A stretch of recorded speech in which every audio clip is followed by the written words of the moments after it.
I pulled the rental car up to the curb in front of the familiar wooden house in suburban Kentucky, holding a bouquet of lilies and an expensive Mikimoto pearl necklace bought back in Norfolk.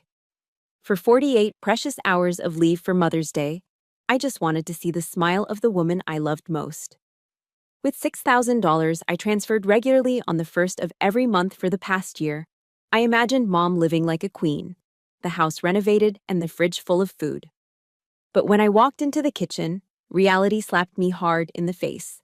No smell of baking, no abundance, only my mother, thin in ragged clothes, trembling as she hurriedly hid a box of stewed beans labeled church relief behind her back. She looked at me not with joy, but with sheer terror as if I were a judge passing sentence. "Liana, why did you come back without warning?" she whispered, her voice cracking with fear. "Don't tell your father Mom is eating this." My heart shattered.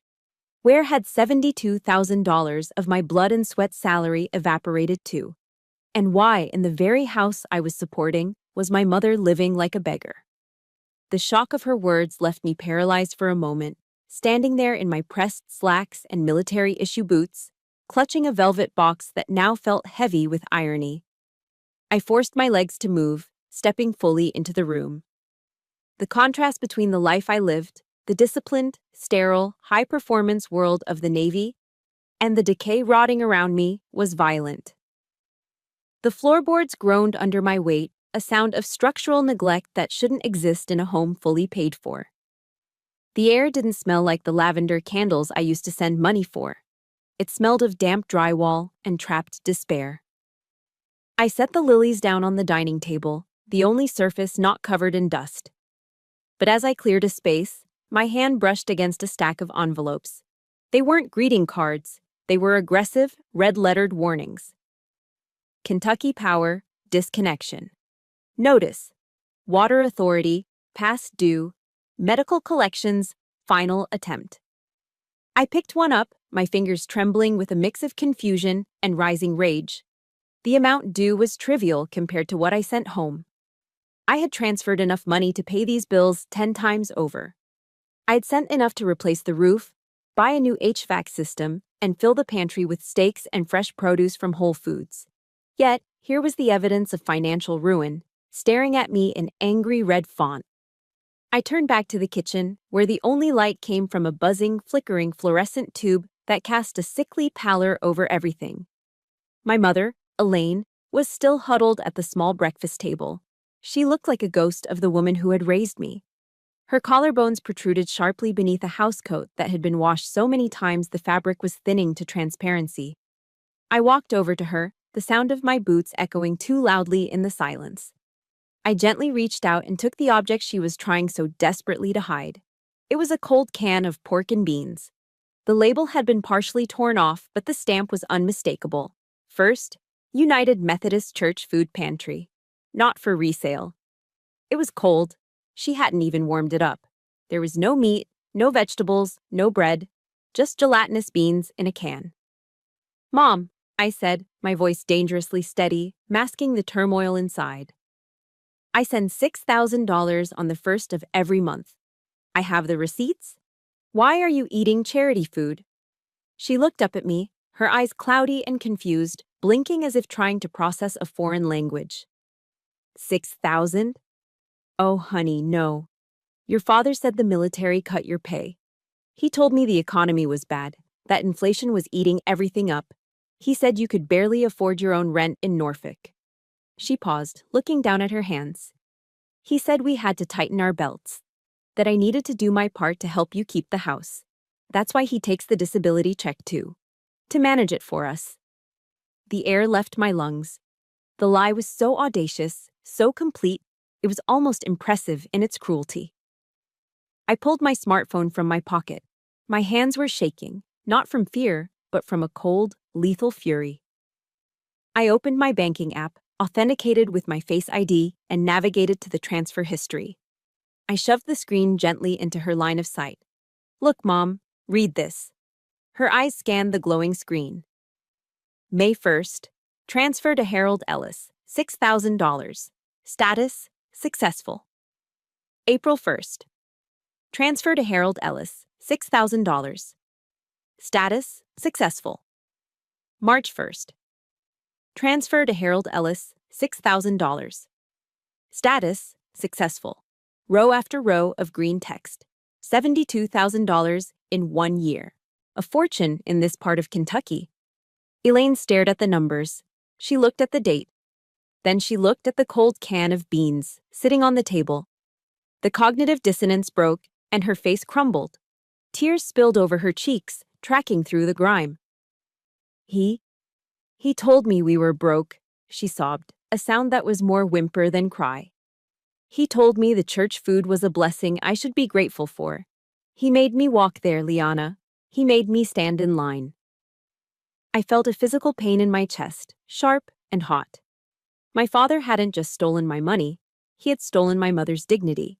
He had forced her to beg for food while he sat on a pile of cash meant for her comfort. But then, the sadness in her eyes shifted instantly to something far worse. Terror. She grabbed my wrist, her grip surprisingly strong, her fingernails digging into my skin. Liana, you can't tell him. You can't let him know you showed me this. What? Mom, he's stealing from us. No, she hissed, her eyes darting to the back door. He gets so angry. He says I'm ungrateful. He says if I question him, I'm sinning against the head of the household. If he finds out I know, he'll make it worse. Please, Liana, hide the phone. I looked down at her, a woman who used to protect me from nightmares, now living in one she couldn't wake up from. This wasn't just poverty. This was a prison. The peeling paint and the cold beans were just the scenery. The real story was the fear in her eyes. I pulled my hand away, my resolve hardening into diamond. I wasn't just a daughter visiting for the weekend anymore. I was an officer who had just identified a hostile threat inside the perimeter. I'm not hiding anything, Mom, I said, my voice dropping to a low, commanding register. Just then, the sound of gravel crunching outside broke the silence. The heavy, throaty roar of a large truck engine cut through the humid afternoon air. The enemy wasn't overseas. He was pulling into the driveway. The heavy back door slammed open with enough force to rattle the lone window pane in the kitchen frame. A gust of humid air followed, carrying the pungent, unmistakable stench of stale cigarette smoke and cheap domestic beer. The silence that had enveloped my mother and me was shattered instantly. Harold and Mark Ellis walked in like they owned the world, or at least like they hadn't a care in it. My father, Harold, was a large man, but not in a muscular way. He carried a heavy paunch that strained against the fabric of his shirt. His face flushed a deep, unhealthy crimson from years of high blood pressure and day drinking. But what caught my eye wasn't his health. It was his attire. He was wearing a brand new Columbia PFG fishing shirt, crisp, vented, likely $60 or $70 at the sporting goods store. On his head sat a fresh camouflage trucker hat. Trailing behind him was my brother Mark, 34 years old, unemployed, and currently dragging a massive white Yeti cooler across the linoleum.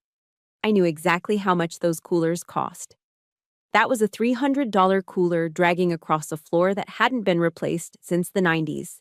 The visual contrast made my blood run cold.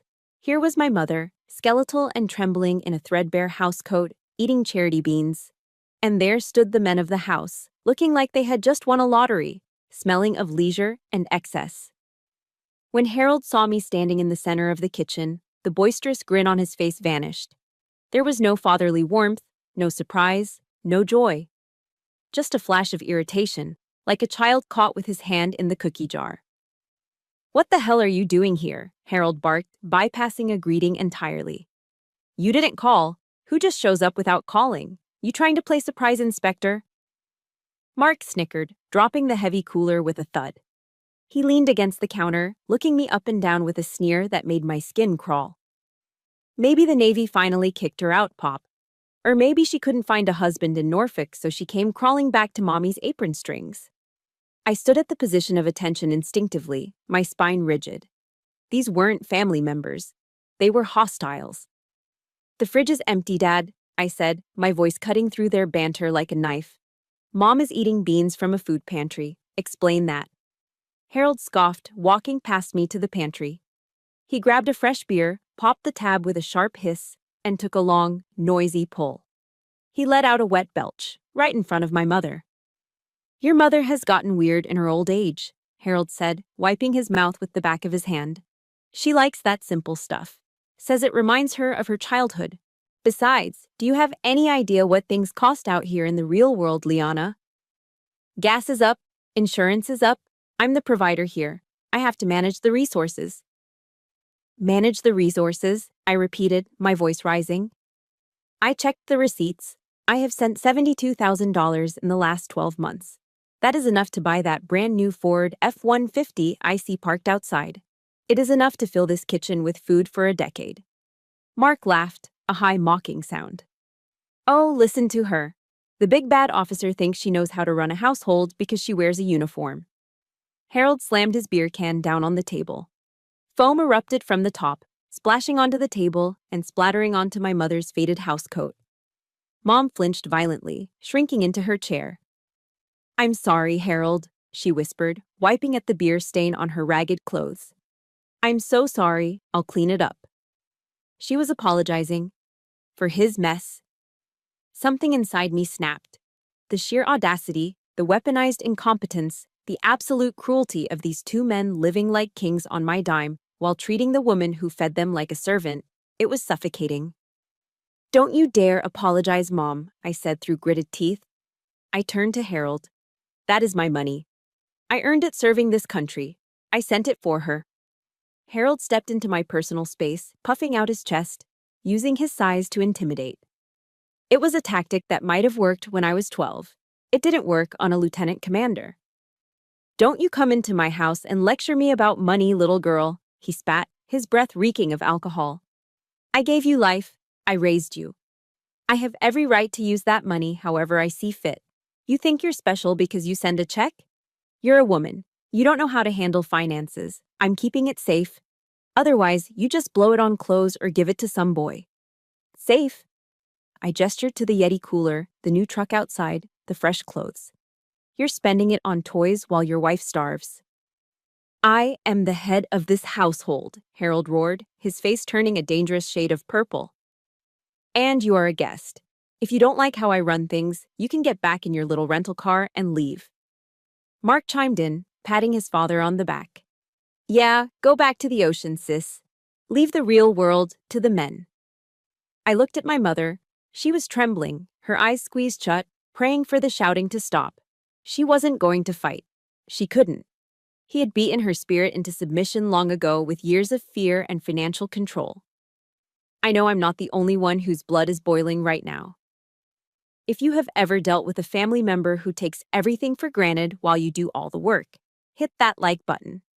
And tell me in the comments, if you were in my shoes, would you have flipped that table over right then and there?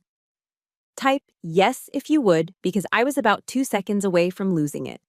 But I didn't flip the table. As I looked at Harold's smug, arrogant face and Mark's foolish grin, I realized that screaming was useless.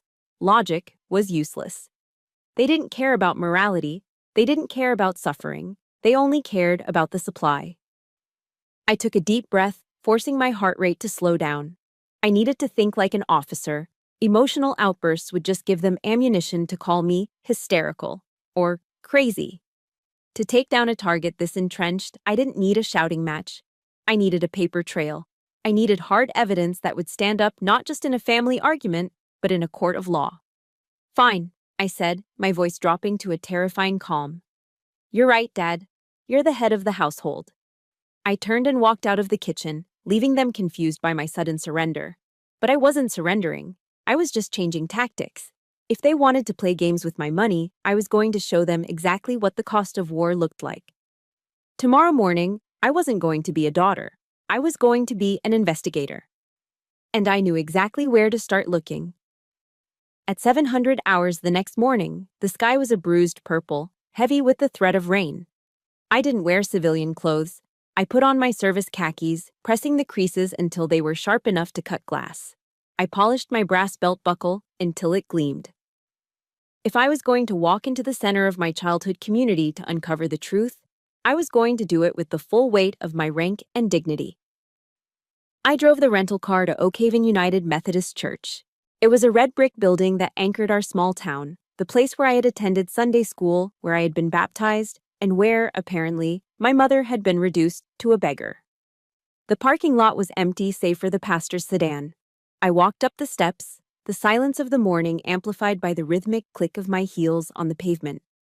Pastor Reynolds was in his office, a small room that smelled of lemon polish and old, dust-heavy books. He was a gentleman with silver hair and wire-rimmed glasses, the kind of man who had known me since I was tall enough to see over the pew. But when he looked up and saw me standing in the doorway, his expression didn't hold the pride I usually saw when I came home in uniform. It held pity. That look hit me harder than a physical blow. In the Navy, pity is an insult. It means you are weak. It means you are a casualty. "Liana," he said softly, standing up to gesture toward a wooden chair. "I heard you were back in town. I'm very glad you're here. Your mother truly needs the help." He busied himself pouring tea from a porcelain pot, his hands moving with a nervous energy that set my radar off immediately. He wouldn't meet my eyes.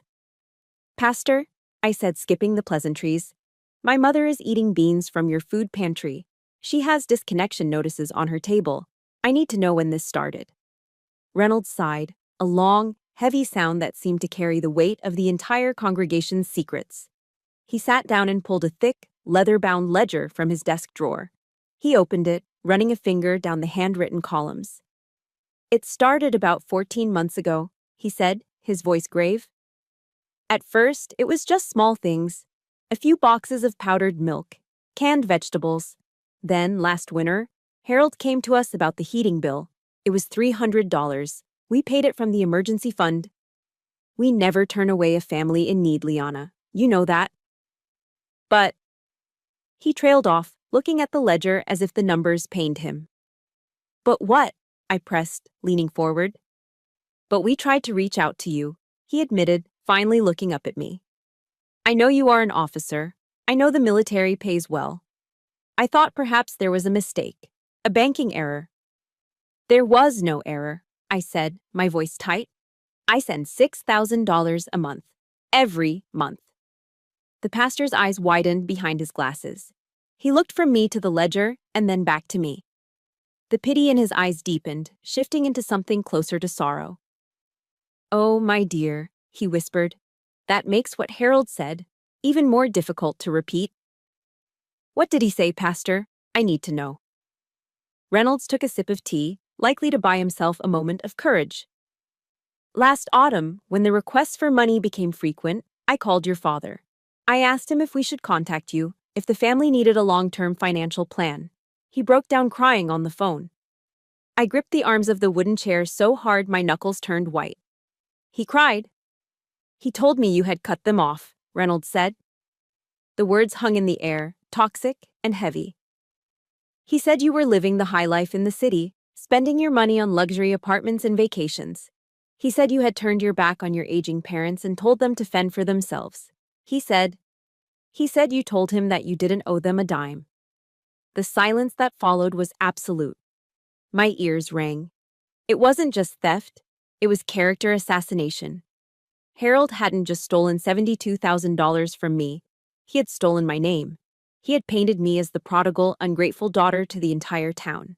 He had made himself the victim, the suffering father abandoned by the heartless military officer, also he could garner sympathy and free groceries while he drank beer in a new truck. He allowed my mother to stand in line for handouts, enduring the whispers and the side-eyed glances of her neighbors, while he spent my hard-earned money on his own selfish indulgences.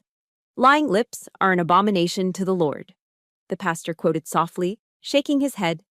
"We approved the emergency funds because we thought they had no one else. We thought they were abandoned." I sat there for a moment, letting the betrayal soak into my bones. It felt cold, like ice water in my veins. But then, the cold turned into armor. The hurt evaporated, replaced by the tactical clarity of a commander surveying a battlefield. Harold had built a fortress of lies. He thought he was safe because I was 1,000 miles away. He thought he could destroy my reputation to feed his greed. He was wrong. I stood up slowly, smoothing the front of my uniform. I picked up my cover, my combination cap, and placed it squarely under my arm. "Thank you, Pastor," I said. My voice was no longer shaking. It was steel. "You have cleared up the confusion. I can assure you, the charity stops today, and the truth comes out today." "Liana," he said, concern etching his brow, "what are you going to do?" "I'm going to correct the record," I said, "and I'm going to fix the mistake I made by trusting the wrong man." I turned and walked out of the office, leaving the smell of old books and pity behind. The morning air hit my face, cool and damp. I didn't feel the humidity anymore. I only felt the mission. I had the testimony. Now, I needed the paper trail. I needed to see exactly where $72,000 went, penny by penny. And I knew exactly where Harold kept his secrets. It was time to raid the command center. By noon, the house was finally silent. Harold and Mark had piled into the truck, loud and boisterous, heading to the Oak Haven Tavern to brag about a fishing trip where they hadn't caught a single thing. They left behind a cloud of exhaust and the quiet opportunity I'd been waiting for. I stood in the hallway, staring at the door to my father's home office. It was a solid oak door, the only one in the house that hadn't been battered or neglected. Taped to the center was a handwritten sign on cardboard. "Private property. Keep out." It was the kind of sign a teenager puts up, but here it carried a genuine threat of violence. For a civilian, a locked door is a stop sign. For a naval officer trained in damage control and security protocols, a cheap interior privacy lock is a joke. I pulled a bobby pin from my hair and slipped a small penknife from my pocket. I knelt, inserted the tension tool, and raked the pin across the tumblers. It took less than 6 seconds. Click. The lock turned. I pushed the door open and was immediately hit by a wall of stale air. It smelled of unwashed laundry, old pizza boxes, and the sharp chemical tang of cheap Winston cigarettes. I stepped inside, closing the door softly behind me. This was Harold's sanctuary, his man cave. The room was a pigsty, but in the center of the filth sat a shrine to modern technology. A massive curved gaming monitor, easily $1,000, glowed softly on a reinforced desk. Beside it was a high-end gaming PC tower with red LED lights pulsing like a heartbeat. I sat in his leather executive chair, which groaned under my weight. I woke the computer. A password prompt appeared. I didn't need to be a hacker to bypass this security. Stuck to the bottom of the monitor, on a bright yellow post-it note, was a scribbled code, King Harold 1960. The arrogance was breathtaking. I typed it in. The screen flashed to life. I opened the browser and went straight to the history. I wasn't looking for job applications or investment research. I knew better. The list that scrolled past my eyes made my stomach turn. Bet365, sports betting and odds, Pornhub. Premium, subscription active. Seeking arrangement, find your sugar baby today. I felt bile rise in my throat. Seeking arrangement. My father, a 60-year-old man living off his daughter's charity, was on a website pretending to be a wealthy benefactor to young women, likely college students who needed tuition money. He was playing the role of a millionaire while his wife ate expired beans. "Focus, Liana," I whispered to myself. "Get the numbers." I navigated to the bank's website. The browser auto-filled the login credentials. I clicked statements. I didn't just look at them. I sent the command to print the last 12 months.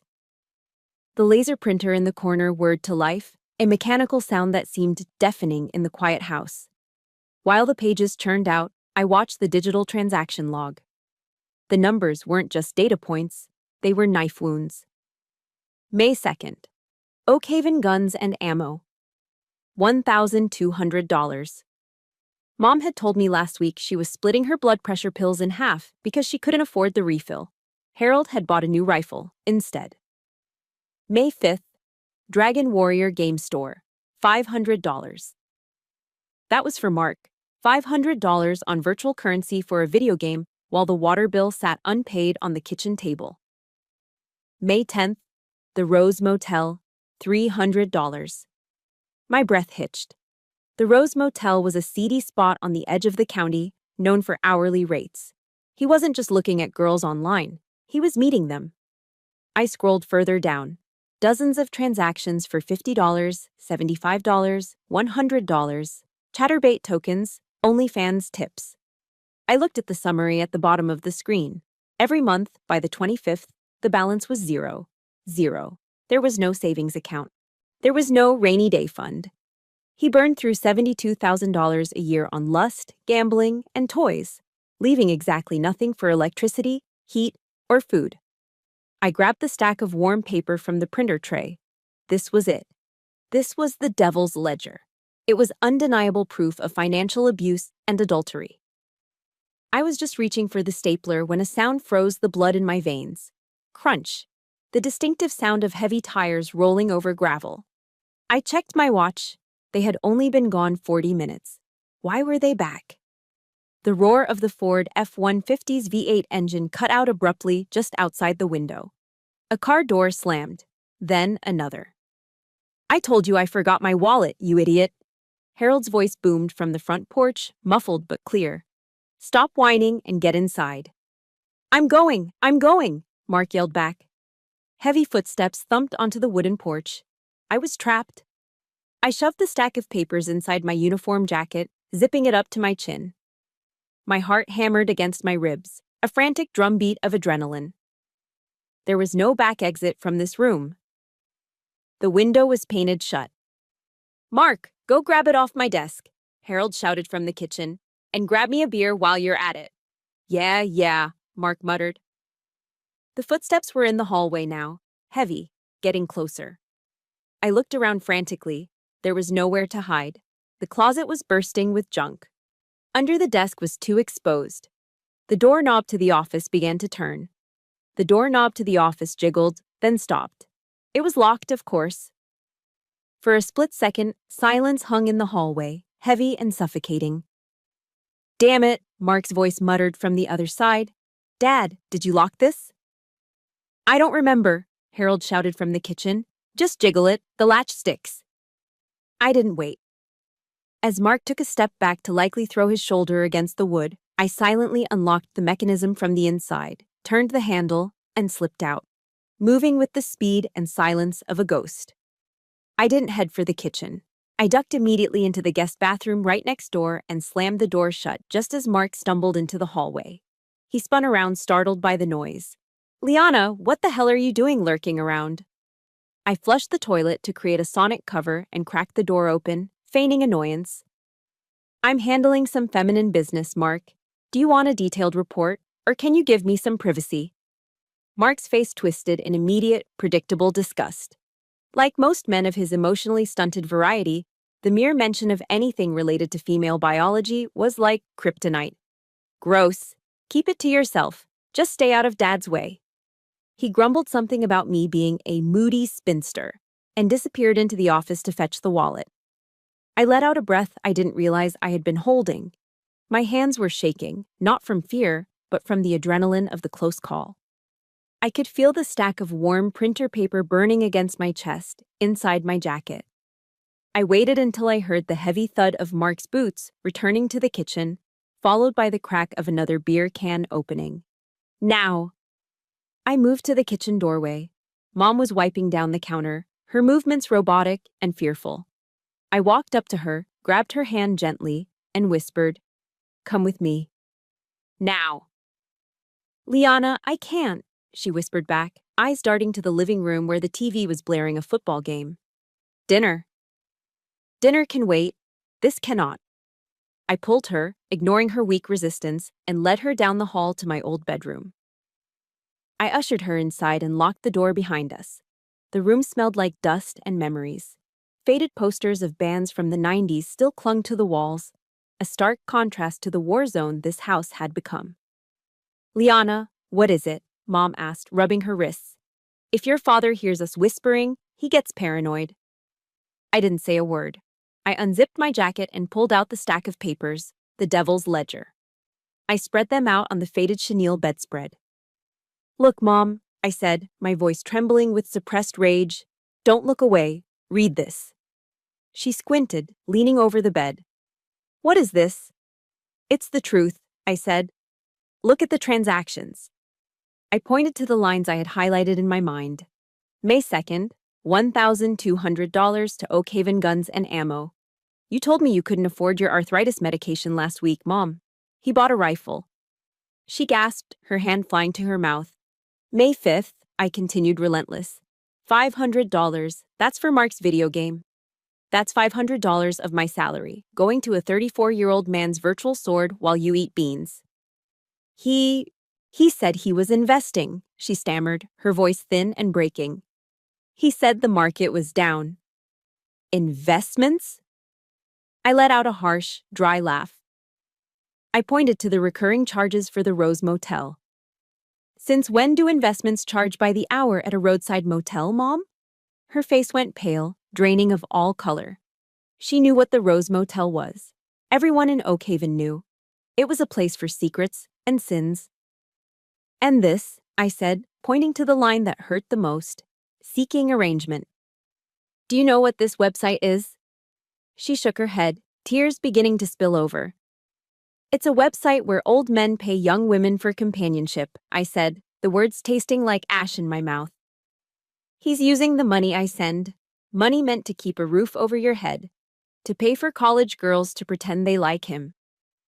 The silence in the room was absolute, broken only by the muffled sounds of the football game from the other end of the house. Mom collapsed onto the edge of the bed. She didn't scream, she didn't wail. She just crumbled, her shoulders shaking with silent, racking sobs. It was the sound of 40 years of loyalty shattering against the cold, hard rock of reality. I tried to be a good wife, she choked out. I prayed. I saved every penny. I thought if I just suffered a little more, God would fix him. God sent me back to fix this, Mom, I said softly. I reached into my pocket and pulled out the velvet box I had brought from the car. I opened it. The Mikimoto pearls glowed in the dim light, perfect and pure. Stand up, Mom. She stood, wiping her eyes with her sleeve. I walked behind her and fastened the clasp around her thin, fragile neck. The cool weight of the pearls settled against her skin. I turned her to face the dusty mirror on the back of the door. Look at yourself, I commanded gently. This necklace is worth more than Mark's truck. I bought this for you. Not for a girl on the internet, not for a bartender at the Rose Motel. For you. She touched the pearls, her fingers trembling. For the first time in years, she wasn't looking at the floor. She was looking at herself. He treats you like a servant, I said, meeting her eyes in the reflection. He treats you like a dog he can kick whenever he wants. But you are Elaine Ellis. You are my mother. And you are done being a victim. She took a shuddering breath. The fear was still there, lurking behind her eyes. The fear of a woman who had been conditioned to be small. But beneath it, sparked by the truth I had just laid bare, was something else. Anger. He lied to me, she whispered. He let me beg for food. Yes, I said. Do you want to live like this until you die? Do you want to starve so he can play? She closed her eyes, gripping the pearls. When she opened them, the tears had stopped. No, she said. Her voice was quiet, but it didn't shake. I'm tired, Liana. I'm so tired. I know, I said, putting my hands on her shoulders. Tonight, we end it. I will do the talking. I will take the heat. You just need to stand behind me. Can you do that? She looked at the bank statements on the bed, then at the pearls around her neck. She nodded. I can do that. I squeezed her shoulders. The alliance was formed. The hostage had been armed. Good, I said. Then wipe your face, Mom. We have a dinner to attend. The air in the dining room was thick enough to choke on, smelling of roasted grease and impending violence. On the center of the table sat a plastic container holding a rotisserie chicken from Costco, its lid torn off. Harold and Mark were tearing into the meat like starving wolves, grease glistening on their chins, discarding the bones onto their plates with wet, smacking sounds. My mother sat quietly, her hands folded in her lap, fingering the cool beads of the Mikimoto pearls. She hadn't touched her food. She was waiting for the signal. Harold wiped his mouth with the back of his hand and let out a loud, unapologetic belch. He pointed a greasy drumstick at Mom. See, Elaine, that's what real food tastes like. If you weren't so stingy with the grocery budget, we could eat like this every night. Don't know why you insist on hoarding pennies. He tossed the bone onto the pile, pushed his chair back, and started to stand. All right, game time. Mark, grab me another beer. Sit down, I said. I didn't shout. I didn't scream. I used my command voice, the tone I used on the bridge of a warship during a storm. It was deep, resonant, and brooked absolutely no argument. Harold froze halfway out of his chair. He looked at me, blinking, as if he couldn't believe the sound had come from his daughter. Excuse me, who do you think you're talking to? I said, sit down, Harold. The use of his first name hit him like a slap. He sank slowly back into his chair, his face reddening. You watch your tone, girl. I am the man of this house. Not anymore, I said. I reached into my jacket and pulled out the stack of papers, the devil's ledger. I threw them into the center of the table. They landed with a heavy slap right next to the carcass of the chicken. Explain this, I demanded, line by line. Harold glanced at the papers. Even upside down, the logos for Oakhaven Guns and Ammo and Seeking Arrangement were visible. His face went from red to a sickly shade of gray. Mark reached for the stack. What is this? You snooping in Dad's office, you little... Touch those papers, Mark, and you'll be eating through a straw, I said, locking eyes with him. My gaze was lethal. Mark shrank back, his hand retreating. He was a bully, and like all bullies, he was a coward when faced with a superior force. I turned my attention back to my father. You told the church I abandoned you so you could get free beans. You let your wife beg for food. Meanwhile, you spent $72,000 in 12 months. On guns, on video games for your 34-year-old son, and on women. I pointed a finger at him, an accusation sharp as a bayonet. You aren't a provider, Harold. You are a parasite. You have fed off my labor and Mom's dignity for 40 years. You shut your mouth, Harold roared. The shame was too much for his fragile ego. He exploded, kicking his chair back so hard it crashed to the floor. He lunged across the corner of the table, his heavy hand raised to strike me, a reflex he had used to silence the women in this house for decades. But I wasn't Elaine Ellis, and I wasn't 12 years old. As his hand came down, I didn't flinch. I stepped into the strike, intercepting his wrist with my left hand while my right hand clamped onto his elbow. With a fluid motion drilled into me by years of close-quarters combat training, I twisted. I applied just enough torque to lock the joint. Harold screamed, a high-pitched sound of shock and pain, as I forced his arm behind his back and slammed his chest down onto the table, right next to the chicken grease. Don't you ever, I hissed, leaning close to his ear, think about touching me or my mother again. I applied a fraction more pressure. He whimpered. I am a lieutenant commander in the United States Navy, I whispered. I am not your punching bag, and neither is she. Mark had scrambled out of his chair, pressing his back against the refrigerator, eyes wide with terror. He made no move to help. I know everyone listening has wanted to do this to a bully at least once in their life. If you are cheering for Liana right now, smash that like button.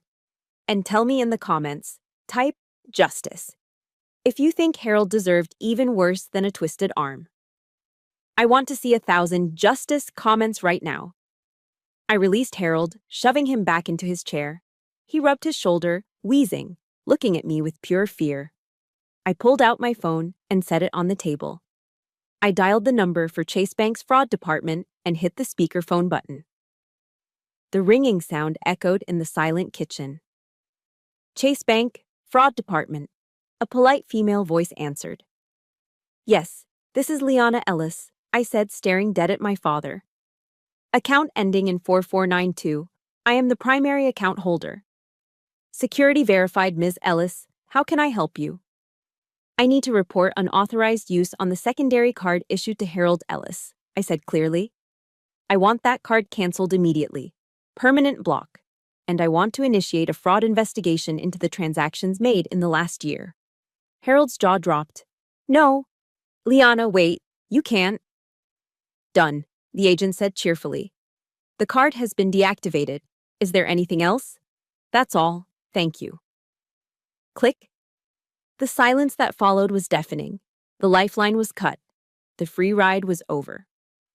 Harold stared at the phone, his hands shaking. You killed me," he stammered. "How am I supposed to buy gas? How am I supposed to eat? I'll sue you. I have rights." I looked at him, feeling absolutely nothing. No anger, no sadness, just the cold satisfaction of a mission accomplished. "You have hands, Harold," I said, picking up the stack of evidence. "And there are plenty of help-wanted signs in town." Welcome to reality. The court has reached a verdict. The silence in the kitchen following the disconnect tone was heavier than the humid air outside. It was the silence of a power vacuum. Harold sat slumped in his chair, the color draining from his face until it matched the gray of cigarette ash. The bluster, the shouting, the physical intimidation, it had all evaporated the moment the money supply was cut. He didn't lung at me again. Instead, he shrank. His shoulders hunched and his face twisted into a mask of pathetic suffering. "Liana," he wheezed, clutching his chest theatrically. "You're killing me. You know I have high blood pressure. You know my heart isn't good. You come into my house and try to give your own father a stroke." It was a performance I had seen 1,000 times, but tonight the theater was closed. I didn't even look at him. I turned to my mother, who was still standing by the table, her hand clutching the pearls I had just given her. "Mom," I said, my voice leaving no room for debate. "Go to the bedroom. Pack a bag. Only the essentials. Clothes, your social security card, your driver's license. Leave everything else. We are leaving. Now." She nodded, a jerky, frightened movement, and turned toward the hallway. Suddenly, Mark scrambled away from the refrigerator, blocking the doorway with his bulky frame. His panic was real, but it wasn't born of love. "Wait, where is she going?" Mark demanded, his eyes darting between me and the dirty dishes on the table. "She can't leave. Who's going to make breakfast tomorrow? Who's going to wash the laundry? I have a pile of clothes in the hallway she hasn't touched yet." The words hung in the air, naked and ugly. I stepped into his personal space, forcing him to take a step back. "She is your mother, Mark. Not your maid. Not your appliance. Move." Mark hesitated, looking at Harold for backup. But Harold was too busy feeling sorry for himself. I shoved past Mark, leading Mom into the bedroom. We moved fast. It was a tactical extraction. I grabbed a small duffel bag from the closet and started tossing in the shirts and pants. Mom moved slower, her hands trembling as she picked up a framed photo of us from the dresser. "Leave it," I said gently. "We'll make new memories. Don't take anything that carries the smell of this house." She put the photo down. We zipped the bag. As we walked back into the kitchen, Harold was waiting. He had switched tactics again. The anger was gone, the medical emergency was forgotten. Now, he was the heartbroken lover. He rushed forward, grabbing Mom's hand before I could intercept him. "Elaine, baby, please," he begged, his voice cracking with a desperate, oily sweetness. "You can't just walk out. We've been married 40 years. 40 years. You swore an oath before God." Mom froze. The guilt, conditioned into her for decades, flared up in her eyes. "I can change," Harold continued, sensing her hesitation. He squeezed her hand. "I'll stop the gambling. I'll stop the websites. I promise. Just don't leave me here alone. I need you, Elaine. I love you." It was classic love bombing, the last-ditch effort of an abuser losing control. I stepped forward to physically separate them, but Mom raised her free hand to stop me. She looked at Harold. She looked at his teary, bloodshot eyes. Then she looked around the kitchen, at the peeling paint, the unpaid bills, the empty refrigerator, and the rotisserie chicken grease congealing on the table. Slowly, deliberately, she pulled her hand from his grip. She reached for her left hand. With a twist, she slid off her wedding ring. It was a plain, thin gold band, worn down by decades of scrubbing floors and washing dishes. It was the only thing of value he had ever given her, and even that had been a shackle. She didn't hand it to him. She placed it gently on the table, right next to a puddle of chicken grease. "I am not leaving you because I don't love you, Harold," she said, her voice quiet but steady, echoing the strength of the pearls around her neck. I am leaving because I need to find the woman I was before I met you. The statement was soft, but it hit Harold with the force of a freight train. He stood there, mouth open, his hands hanging uselessly at his sides. He had no defense against the truth. Let's go, Mom, I said. I picked up the duffel bag with one hand and wrapped my other arm around her shoulders. We walked past Harold, who was now just a statue of a defeated tyrant. We reached the back door. Mark was standing there, leaning against the doorframe, looking lost. For the first time, the reality was sinking in. The ATM was closed. The cook was leaving. The maid was quitting. He looked at me with a mix of hatred and helplessness. What are we supposed to do? I paused, my hand on the screen door. I looked at my brother, 34 years old, able-bodied, yet completely useless. I saw a sign in town on my way in, I said, my voice cool and sharp. The Ace Hardware store is hiring stock boys. $12 an hour. You start at the bottom, Mark. Good luck. I pushed the door open. We stepped out into the night air. It was still humid, but away from the house, the air felt cleaner. I helped Mom into the passenger seat of my rental SUV. I threw the bag in the back and climbed into the driver's seat. As I started the engine, I glanced in the rearview mirror. The kitchen light was still on. Through the window, I could see two shadows standing amidst the mess they had created, small and insignificant. I shifted the car into drive and pulled away, the gravel crunching under the tires one last time. Beside me, Mom let out a long, shuddering breath. Then she covered her face with her hands and began to cry.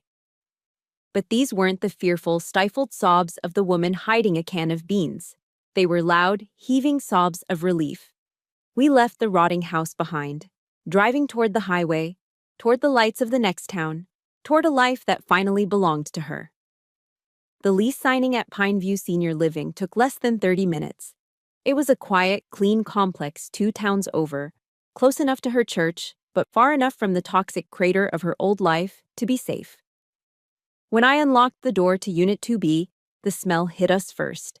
It didn't smell of mildew, stale beer, or despair. It smelled of fresh latex paint and the lavender cleaning solution the management used. Sunlight streamed through the sliding glass balcony doors, flooding the living room with a warmth that felt almost foreign after the gloom of the old house. It's all for me, Mom whispered, stepping onto the plush beige carpet. She looked terrified to touch anything, as if she might break the spell. It's all yours, Mom, I said, dropping the keys on the granite countertop. Utilities are included. No more red envelopes, no more shut-off notices. I led her to the kitchen. It wasn't huge, but it was modern. I walked over to the stainless steel, double-door refrigerator and pulled it open.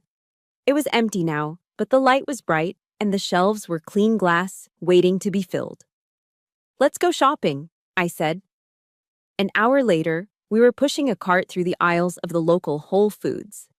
For 40 years, my mother had shopped with a calculator in her head, terrified of going over a budget that Harold drank away anyway. She instinctively reached for the dented cans, the generic brands, the meat that was marked down because it was about to expire. Mom, I said gently, taking a package of graying ground beef out of her hand and putting it back. Stop. I guided her to the butcher counter. We aren't eating scrap meat anymore. You like steak, right? Oh, Liana, steak is too expensive, she fretted, looking at the price tag. Ribeyes are $15 a pound. Get 2, I told the butcher. Thick cut. We filled the cart. Fresh organic spinach, expensive almond milk, a carton of cage-free eggs, a box of Belgian chocolates. By the time we reached the checkout lane, the cart was overflowing with color and life. At the register, as the cashier scanned the items, Mom started to fumble with her old, worn-out coin purse, her hands shaking. She was looking for coupons, counting pennies out of habit. Put that away, I said. I reached into my pocket and pulled out a brand new debit card I'd opened that morning. It was a bright, shimmering blue. I handed it to her. Read the name, Mom. She squinted at the embossed letters. Elaine Ellis. There is $2,000 in that account for this month, I said, loud enough for her to hear, but quiet enough to keep it private. This is your money. For your food. For your clothes. You don't ask me for permission, and you certainly don't ask Harold. She held the card like it was a holy relic. 2,000. Liana, I don't know if I can. You can, I smiled. Swipe it. She stepped up to the terminal. She inserted the chip. A moment later, the machine let out a cheerful beep. Approved. The sound was small, but to me, it sounded like a cannon shot. It was the sound of shackles falling off. She looked at the screen, then at me, and a genuine smile, one that reached her eyes, finally broke through. She had control. I stayed for another month, extending my leave to ensure the transition stuck. And the transformation I witnessed was nothing short of miraculous. It started with the hair. The gray frizzy bun she wore to make herself invisible was gone. In its place was a chic, chestnut-colored bob that took 10 years off her face. She bought new clothes, slacks that fit, blouses that weren't gray or brown.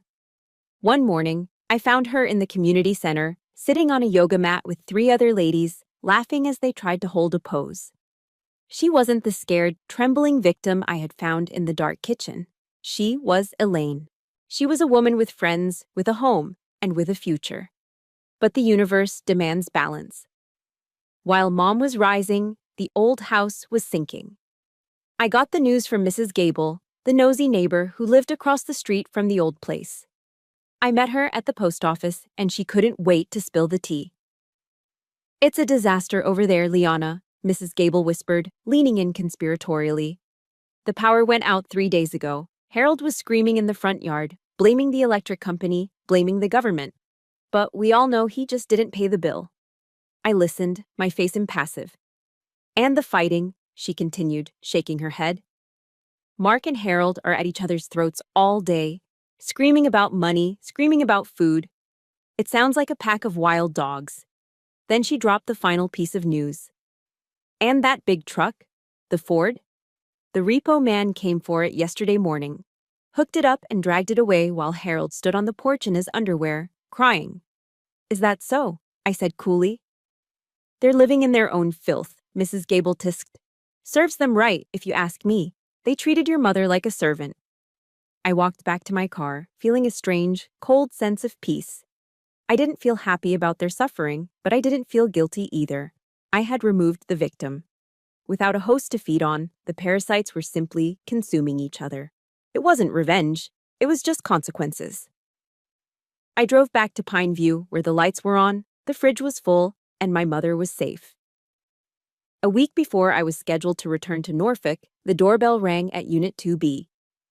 It was a Tuesday afternoon, humid and lazy. Mom and I were sitting on the small balcony, drinking iced tea and watching the traffic pass on the highway below. We weren't expecting visitors. The only people who knew where we lived were the pastor and Mrs. Gable, and neither of them would show up unannounced. I walked to the door, checking the peephole out of habit. The figure distorted by the fisheye lens looked familiar, but wrong. The posture was slumped. The clothes were dark and stained. I opened the door, but I kept the chain latch engaged, leaving only a 3-inch gap. Liana? It was Mark. But it wasn't the Mark I had left in the kitchen a month ago. That Mark had been boisterous, overweight, and smug, dragging a $300 cooler. This Mark looked like he had been chewed up and spit out by a trash compactor. He was wearing a dark blue mechanic's jumpsuit that was stained black with grease and oil. His face was gaunt, his cheeks hollow.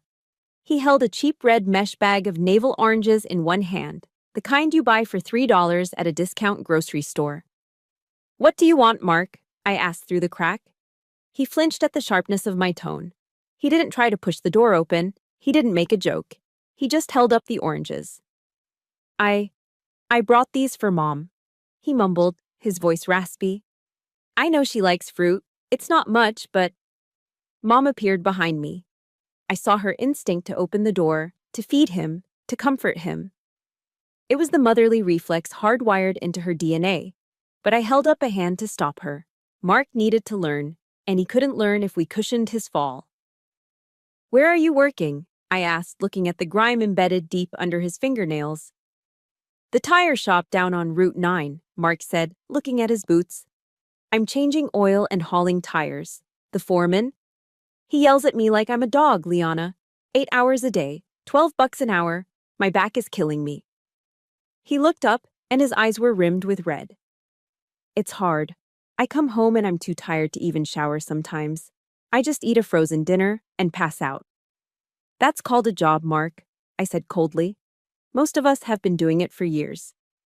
"I know," he whispered. A tear cut a clean track through the grease on his cheek. "I know that now. Listen, I wanted to say I'm sorry. For everything. Without Mom there, the house is hell. Dad just drinks and screams at the TV. There's no food. There's no clean clothes. I didn't realize how much she did. Hunger and exhaustion are excellent teachers. They had taught Mark in 4 weeks what I couldn't teach him in a lifetime." "Leave the oranges," I said. "We accept the apology. But you aren't moving in here, Mark. You stay at the tire shop. You keep working. Maybe in a year you'll be a man worth knowing." I closed the door. Mom picked up the bag of oranges he had left on the mat. She held them to her chest for a moment, looking sad, but she didn't unlock the latch. The next day, I drove past the old house one last time. It was a painful sight. In just over a month, the property had deteriorated from neglected to abandoned. The lawn, which Mom used to nag Harold to mow, was now knee-high, a jungle of dandelions and crabgrass. A front window was broken, likely from a rage-thrown bottle, and covered with a piece of cardboard. And there, sitting on the front porch in the rocking chair, was Harold. It was 2 in the afternoon on a Wednesday, but he was sitting in the shadows, rocking slowly back and forth. A bottle of cheap bourbon sat on the floorboards beside him. He looked small. The bluster was gone. The arrogance was gone. Without an audience to intimidate and a victim to control, a tyrant is just a lonely old man.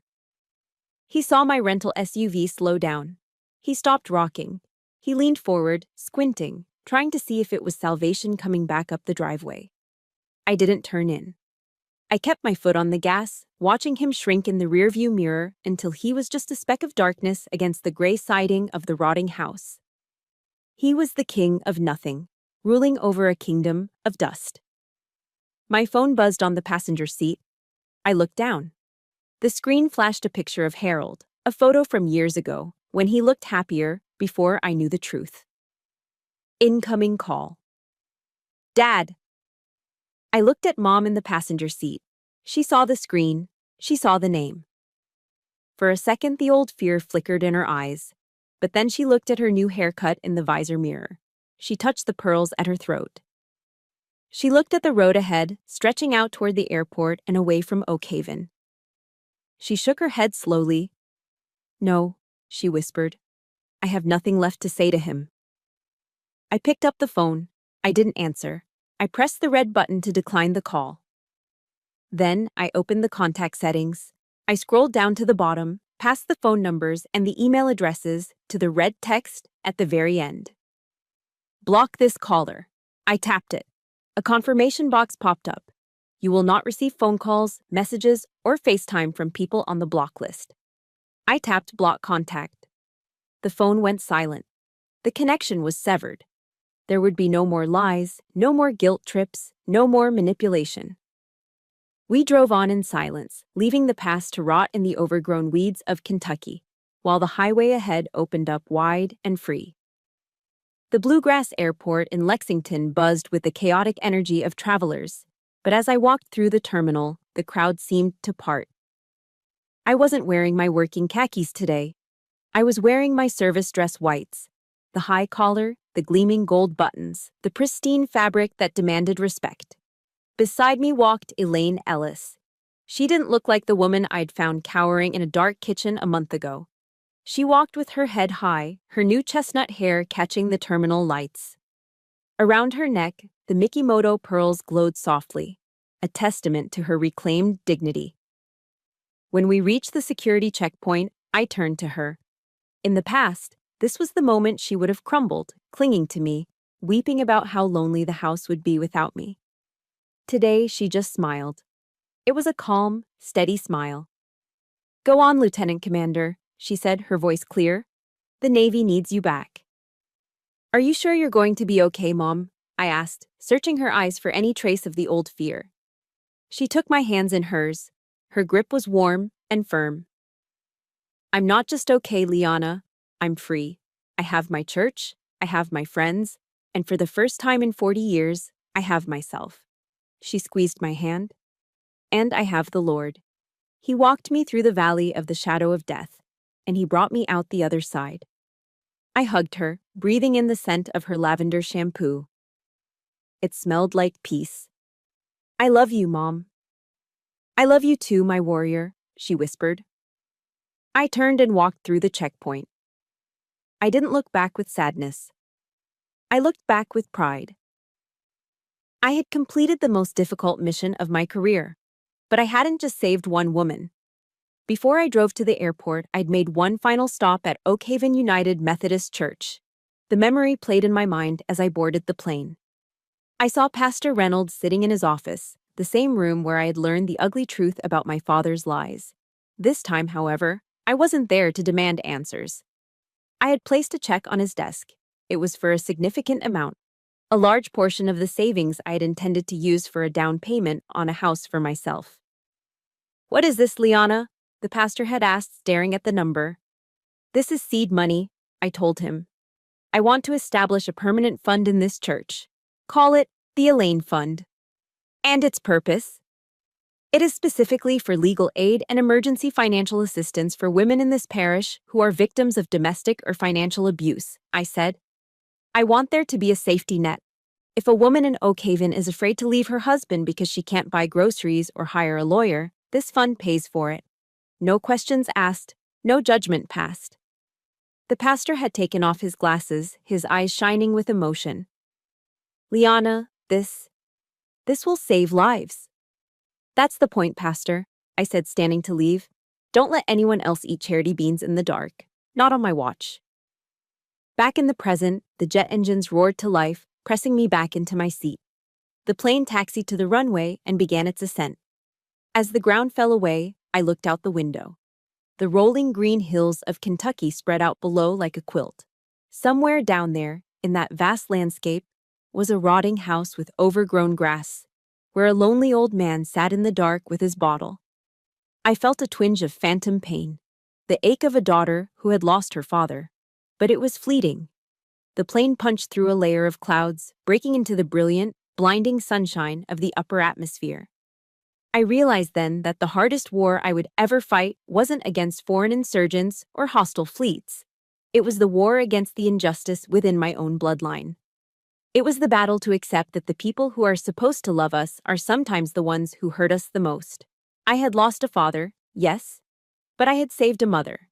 And in doing so, I had saved a part of myself that I didn't know was dying. I leaned my head back against the seat and closed my eyes. The words of John, chapter 8, verse 32, drifted through my mind, clearer than ever before. "And you shall know the truth, and the truth shall make you free." The truth had been painful. It had been ugly. It had cost me money and heartache, but it had shattered the chains. As I watched the white clouds drift by, I finally understood the real meaning of family. It isn't just about blood or history. It shouldn't be a shield to protect cruelty, nor an obligation to endure pain. True family is a sanctuary of safety, not a prison of fear. Justice isn't just found in a courtroom with a gavel. It is found in the quiet, difficult choices we make to protect the vulnerable. It is in the courage to say no more, even when the bully shares your last name. My name is Lieutenant Commander Liana Ellis, and this was my justice. If there is one thing I want you to take away from my journey, it is this. Financial abuse is a silent epidemic, and it thrives in the darkness of our silence. We often fear offending our family members more than we fear their betrayal. But please remember, protecting your hard-earned resources and the dignity of those you love is not an act of selfishness.